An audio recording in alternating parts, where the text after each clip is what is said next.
Everyone, good morning. कैसे हैं आप लोग? उम्मीद करते हैं आप सभी बहुत अच्छे होंगे। तो जैसा कि आज आपने टाइटल और थंबनेल पढ़ ही लिया है, तो आज मैं किस बारे में बात करने वाली हूँ, तो करने वाली क्या हूँ, आपको कुछ दिखाने वाली हूँ। और जब तक आप हमारे वीडियो लास्ट तक नहीं देखेंगे आपको पता नहीं चलेगा, तो आप हमारे ब्लॉग में लास्ट तक बने रहिएगा। और सासू माँ ने कुछ मुझे मना भी किया है, और क्या मना किया है वो आप आगे ही देखेंगे। खैर, ये हमारे मॉर्निंग का समय था, यहाँ पे मैं नहा धो ली थी। और कुछ-कुछ बातें हैं ना जो हमें समझ में नहीं आती इस टाइम पर, जो बड़े बुजुर्ग कहते हैं उनको ज़्यादा एक्सपीरियंस रहता है, और कहते हैं जो नुस्खे होते हैं।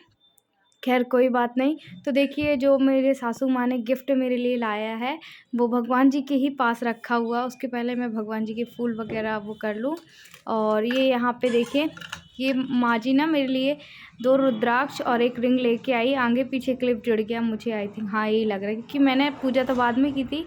ये देखिए, रिंग मुझे दी, और ये रुद्राक्ष एक हस्बैंड को पहनने के लिए लाई हैं और एक मेरे लिए लाई हैं। पर मैं इसको बिल्कुल भी नहीं पहनूँगी अभी की रुद्राक्ष को। और यहाँ पे मैं हस्बैंड के लिए रुद्राक्ष बना रही थी, गुँथ रही थी। तो मम्मी को पता था कि मैं गुँथ रही हूँ इतना, है ना। और इसको सिलना भी था थोड़ा-सा। तो सासू माँ ने मुझे बोला कि तुम अब कुछ भी चीज़ सिलना नहीं। अब मुझे शायद पता था कि 8वें में नहीं करते, पर उन्होंने बोला कि तुम कुछ भी चीज़ सुई धागा वगैरह ये सब चीज़ें सिलना नहीं। और भी बहुत सारी बातें उन्होंने बताई हैं, तो ये सब कुछ काम तुम अब नहीं करना, है ना। और मुझे नहीं पता क्यों नहीं करना है, तो इसी तरीके से उन्होंने बोला। और मुझे समझ में नहीं आ रहा था यहाँ पे कि क्यों मना किया। फिर मैंने अभी भी उनसे खैर पूछा नहीं, और मुझे बार-बार पूछने में ना ये सब अच्छा नहीं लगता, तो मैंने कहा जाने देते हैं हम। हैं? सिल लिए? सिल नहीं तो हमने नहीं सिले ना, उसने सिले। वो रुद्राक्ष सिले हैं। माला बना दिखाओ माला।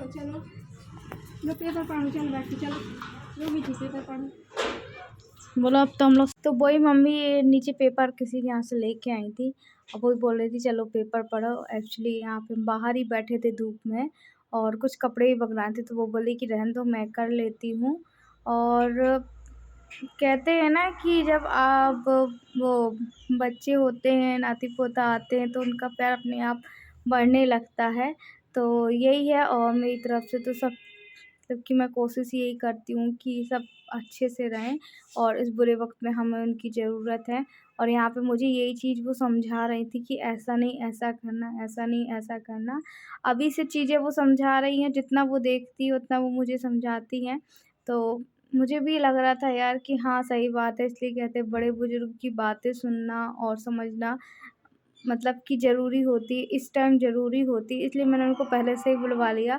वो अभी रुकेंगी, थोड़ा दिन और रुकेंगी, उसके बाद देखते हैं कि फिर वो मतलब ज़्यादा दिन तो कोई भी इतने दिन नहीं रुक पाएगा, है ना। तो वही मुझे अच्छी लग रही थी ये सब बातें, कि चलो कोई अपनापन तो दिखा रहा है, वरना आप ये सोचो कि चलो ये तो आई मेरी माँ, तो वो भी कोई नहीं, कोई फ़ोन कॉल्स नहीं, कुछ नहीं। अब मुझे याद भी नहीं आती सच बताऊँ उनकी, नहीं उनके घर की। सासू माँ पूछ रही थी कि कोई क्यों नहीं आया या जाती क्यों नहीं हो, तो मैंने कुछ भी नहीं बोला। देखिए क्या बोलूँ मैं, किस मुँह से बोलूँ, इसलिए मैं कुछ भी नहीं बोली। मैं शांत रहने में ही फ़ायदा है। कई जगह ऐसा होता है, कई ऐसी बातें होती हैं जहाँ आप चुप रहो, शांत रहो, तो ही आपकी इसमें भलाई है। अगर आप कुछ ज़रूरत से ज़्यादा सोचने लगेंगे या फिर बोलने लगेंगे, तो वही चीज़ आपको हावी पड़ जाएगी। इसलिए मैंने कहा कि मुझे शांत रहने में ही फ़ायदा है, और सबकी भलाई है। और इस टाइम मुझे कोई भी टेंशन नहीं लेना, कुछ भी नहीं लेना है। भगवान की दया से भी सब कुछ ठीक चल रहा है। इसी तरीके से ठीक चलता रहे। और कुछ बातें हैं जो वो आपसे नेक्स्ट ब्लॉग में ज़रूर जल्दी शेयर करने वाली हूँ मैं। तो यहाँ पे मम्मी बस कपड़े पकड़ा रही थी अपने, और यहाँ पे हम और देव, मैं थोड़ा-सा टहलने आई थी, पर देव का ऊधम चल रहा था, तो मैंने कहा क्या टहल पाऊँगी। और ये मम्मी का छोटा-छोटा मैंने क्लिप ऐड किया है, बस ज़्यादा नहीं किया है। अच्छा, मोहल्ले के 1-2 बच्चे ना हमारे झूला झूलने आ जाते हैं देव के साथ खेलने। फिर उसके बाद इन्होंने कहा कि कुछ खाते रहा करना। अच्छा, अभी थोड़ा मेरा ख़्याल हस्बैंड रख रहे हैं, मतलब ऐसी चर्चा होती है ना हमारे बीच में, तो बोलते कुछ खाते रहा करना क्योंकि पहले ही वीक है। और मैंने कहा सही बात है, पहले से ही मैं वीक हूँ। और कुछ लोगों के कमेंट आ रहे थे कि प्रेगनेंसी में कहते हैं हेल्थी हो जाते हैं, मोटे हो जाते हैं, पर तुम तो और वीक लग रही हो। एक्चुअली सबकी सबकी जो प्रेगनेंसी जर्नी होती है ना, वो एक सी तो नहीं रहती है। और मैं देव के टाइम भी ऐसे ही वीक थी, ना ज़्यादा मोटी हुई थी ना कुछ हुई थी, और इस टाइम भी मैं वीक ही हूँ।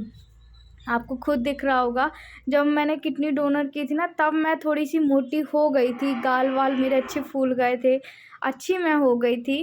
पर अभी जब से प्रेगनेंसी मेरा स्टार्ट हुआ ना, तो मैं बिल्कुल भी वीक हो गई हूँ, कहने का मतलब आपको खुद दिखता होगा। और कभी-कभी तो मुझे खुद समझ में नहीं आता कि मेरा 7th मंथ स्टार्ट हो गया है, 1 वीक से ज़्यादा निकल गया है, मतलब 26 वीक और 3 डेज़ एक्स्ट्रा हो गए हैं। अब मुझे नहीं पता ये कौन से वीक में कौन से मंथ में आता है, पर अभी मेरे हिसाब से 7th है। और यहाँ पे बस मैं देव के लिए लंच तैयार कर रही थी, तो उसको आज बना दूँगी पराठे। अच्छा, मैं सोचती हूँ कि जब तक कि मैं थोड़ा बहुत काम करते रहूँ, उनकी हेल्प बट काम कराते रहूँ, और अपने तो मैं डेली का चालू रखूँ। तो यहाँ पे मैंने बस पराठे सेके थे इस तरीके से देव को, और हल्के-हल्के तेल में इनको भी सेक दूँगी अगर ये कहेंगे तो।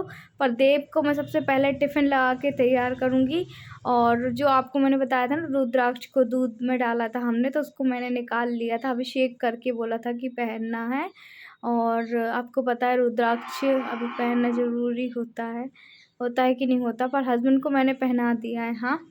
और यहाँ पे मैंने रिंग ज़रूर पहन ली थी, मम्मी ने बोला इससे ना थोड़ा गुस्सा शांत रहेगा। मैंने कहा चलो ठीक है, वो सोच समझ के ही बोल रही होंगी मुझे। और मैंने फिर मम्मी से कहा मम्मी मुझे ज़्यादा ज़रूरत नहीं है, इनको है, क्योंकि हस्बैंड बात-बात में चिड़चिड़ा जाते हैं। पर मुझे नहीं लगता है कि रिंग पहनने से कुछ होता है कि नहीं होता है, शायद उन्होंने अपनी शौक से लेकर आई हूँ। और बस यहाँ पे हम 2-3 ही पराठे सेकेंगे, जिसमें कि 1-2 देव खा के चले जाए। और मैं ये इसलिए बना रही हूँ क्योंकि आज भी मुझे हॉस्पिटल जाना था, इस वजह से। तो मैंने कहा खा लेंगे सब लोग तो ठीक रहेगा। और फिर देखिए हमारे पराठे हो गए थे, तो देव को मैं बीच से कट-कट करके रख दूँगी, क्योंकि देव अभी ना बहुत ज़्यादा छोटा है, तो उससे ना ये कट करते पराठे नहीं आते, इस वजह से। और थोड़ा-सा सॉस वग़ैरह रख दूँगी, और सेव फल भी ना मैं सुबह-सुबह होता है तो खा लेती हूँ। और कहते हैं सुबह आप कुछ भी फल-फूल खा रहे हैं, कुछ भी चीज़ खा रहे हो, वो ज़्यादा लगता है। तो मैंने इसको भी देव को भी कट करके 2-3 पीस रख दिए थे, ज़्यादा तो नहीं रखे थे उसको, 2-3 ही पीस रख दिए थे। तो हमारा ये भी टिफ़िन तैयार हो गया था। और देव को मैं कंटिन्यू अभी स्कूल भेज ही रही हूँ, तो वापस से मैं इसको तैयार कर रही थी।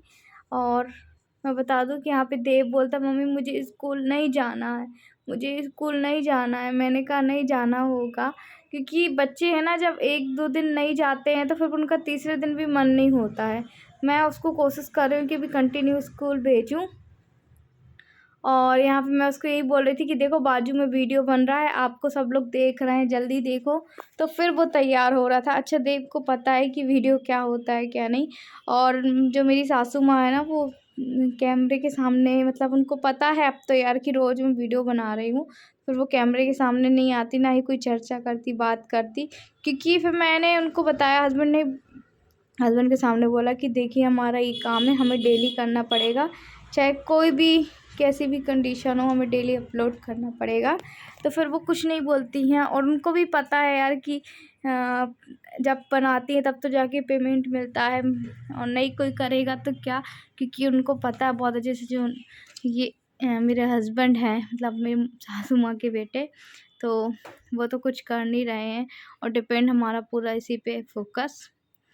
तो यही सब चीज़ है, और उनको सारी जानकारी भी पता है। और शायद उनको, मुझे लगता है कि जब ये प्रेगनेंसी बच्चा होने वाला है ना, शायद उनको कोई और कुछ ना बोले, इसलिए वजह से मेरे साथ और वो खड़ी है। पर कोई बात नहीं, कोई कुछ भी बोले, हमें क्या करना है ना, जो हमारे साथ खड़ा है तो खड़ा है। सीधे मैं नाइट में आप लोगों से मिल रही हूँ, और लेटते भी नहीं बन रहा है, इस तरीके से लेटी हूँ। यहाँ पे देव सो रहा है, और यहाँ पे मम्मी सोएंगी, फिर उसके बाद हस्बैंड को भी दोबारा वापस से नीचे बिस्तर लगाऊंगी मैं। और भी खाना पीना खा के हम लेटे हुए हैं। तो अभी इसलिए नहीं तो आप हस्बैंड को यहाँ पर लेटे देखते थे, है ना। और मैं आप लोगों से बता दूं कि मेरा सोनोग्राफी का रिपोर्ट तो आपको मैं दिखाई दी हूँ, है ना। और मुझे वापस से सोनोग्राफी रिपोर्ट देख के वापस से बुलाया। एक्चुअली जो मेरी मैडम है वो गुरुवार को मिलती हैं।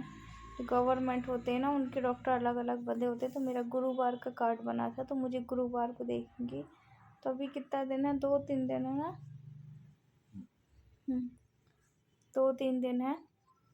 और देखो मेरी आंखों के नीचे, क्योंकि उतने अच्छे से नींद नहीं हो पा रही जितने अच्छे से होती है। और आप समझ सकते हैं ना। तो उस करवट में तो फिर भी नींद आ ही जाती, इस करवट में तो बिल्कुल नींद नहीं आती। ऐसे लेटती हूँ तो कमर में दुखता है। और क्या बताऊँ मैं आप लोग को, बहुत परेशानी हो रही, बहुत। इसलिए कहते हैं कि माँ मतलब बनना आसान नहीं होता है। मेरा बच्चा जब हुआ था मैं तो बिल्कुल भी दर्द भूल गई थी। एक सही बात है, पता आपको अभी ये सब दर्द याद रहता है। जब आपकी डिलीवरी हो जाती है ना, आप सारा दर्द भूल जाते हैं बच्चे की खुशी में। और रियली में जब देव हुआ था तो मुझे याद ही नहीं था कि कब कैसे क्या हुआ। ये देखो एक प्यार से सो रहा।